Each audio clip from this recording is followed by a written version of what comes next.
ఆపద ముక్కులవాడు, అనాథ రక్షకుడు, గోవిందుడు, ఖజానాకే రక్షణ లేకుండా, భద్రత లేకుండా చేసినటువంటి ప్రభుత్వం గత ప్రభుత్వం, వైసీపీ ప్రభుత్వం 2019 నుంచి 2024 వరకు తిరుమల తిరుపతి దేవస్థానాల్లో భారీ స్థాయిలో అవినీతికి పాల్పడ్డారు.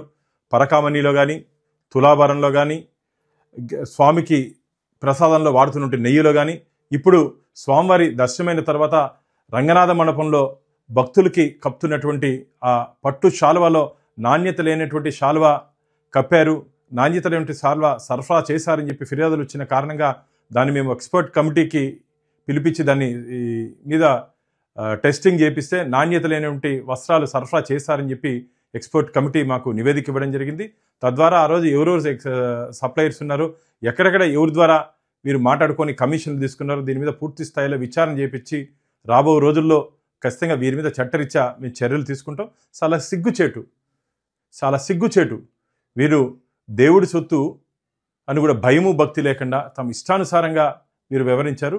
ఖచ్చితంగా ఈరోజు నీతులు మాట్లాడుతున్నారు, వచ్చి మేము తప్పు చేయలేదు, మేము నిప్పు, మేము ఉప్పు అని తుప్పులా మిగిలిపోతారు. మీరు తుప్పులా మిగిలిపోతారు తప్ప మిమ్మల్ని ఆంధ్రప్రదేశ్ రాష్ట్ర ప్రజలు నమ్మే పరిస్థితి లేదు.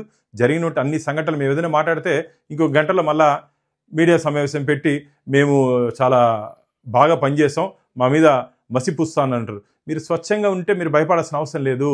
ఎంక్వైరీ జరిగిన తర్వాత, నివేదికలు వచ్చిన తర్వాత ఎవరు తప్పు చేసినారో, ఎవరు పంచుకున్నారో, ఎవరెవరు ఎంతెంత పంచుకున్నారో, ఏ విధంగా రవికుమార్ దగ్గర నుంచి పరకామణ పంచుకున్నారో, అదేవిధంగా ఈ షాల్లో కూడా దాదాపు 50 కోట్ల పైచిలకు అవినీతి జరిగి ఉండొచ్చు అని చెప్పి ఫిర్యాదులు ఉన్నాయి.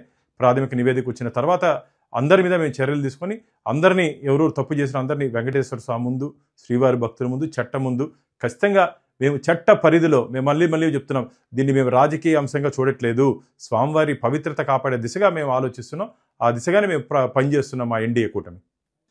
ఆల్రెడీ ఎక్స్పర్ట్ కమిటీ ఈరోజు కూడా రావడం జరిగింది. ఇంకో బాధాకరమైన విషయం ఏంటంటే సాక్షాత్తు స్వామివారికి వాడే మేడ్చల్ వస్త్రం అంటే స్వామివారి అభిషేకమైన తర్వాత శుక్రవారం స్వామివారికి అభిషేకమైన తర్వాత స్వామివారికి కట్టే వస్త్రం, దాంట్లో కూడా పూర్తి స్థాయిలో పట్టు వస్త్రం నాణ్యత, పట్టులో లోపాలు ఉన్నాయి. ఆ స్వామివారికి ఉండవలసిన నాణ్యత లేదని చెప్పి ప్రాథమికంగా దాంట్లో కూడా మాకు రిపోర్ట్ రావడం జరిగింది.